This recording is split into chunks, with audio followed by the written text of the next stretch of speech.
Hey, what's up everybody? My name is Rod Mcgaha, and I am a jazz trumpet player as well as a sound and visual artist. I hail from Chicago, Illinois, currently living in Nashville, Tennessee. And I'm just enjoying the journey of the intersectionality of music and images, how we are speaking to the world today with our different giftings and talents.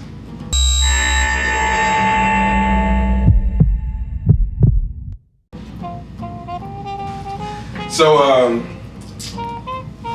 what were your earliest memories of music?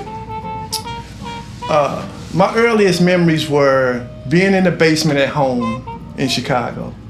My dad played records all the time, and whether it would be like a lot of music that I hated, like Louis Armstrong and all that.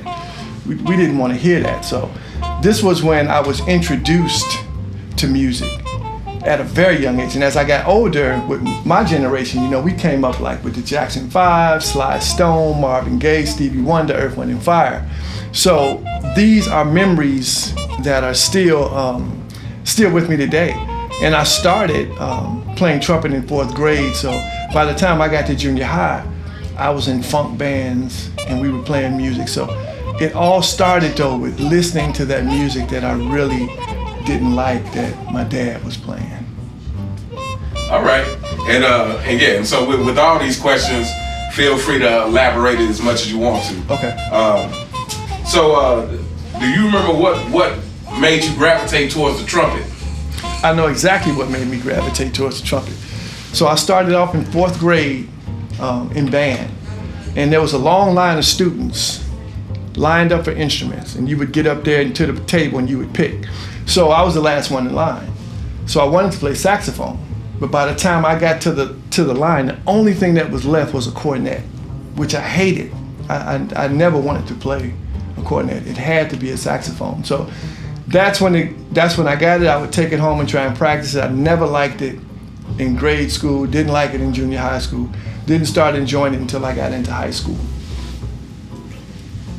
All right, and do you remember at what point did you decide that this was something you were going to be doing for life? Most definitely. So in 11th grade, I started studying privately with a trumpet teacher named Byron Baxter.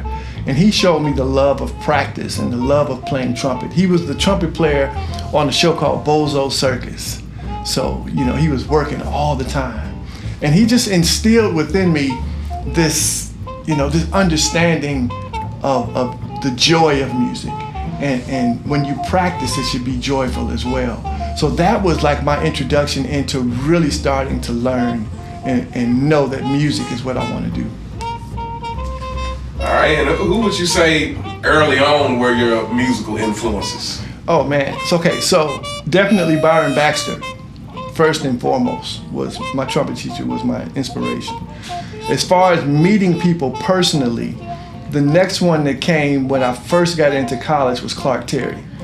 He became my mentor as far as, because he had the same spirit as Byron. They both had this really joyful way of playing, and they had this joyful outlook on life. So that was transferred to me. So this was like my main influence when I got into music. Well, right, and do you remember what were some albums in particular early on that you would say, were your early influences? Yeah, definitely Clark Terry and his Jolly Giants. That was. I cut my teeth on that, because it had this blues on it called Straight No Chaser that I would listen to all the time.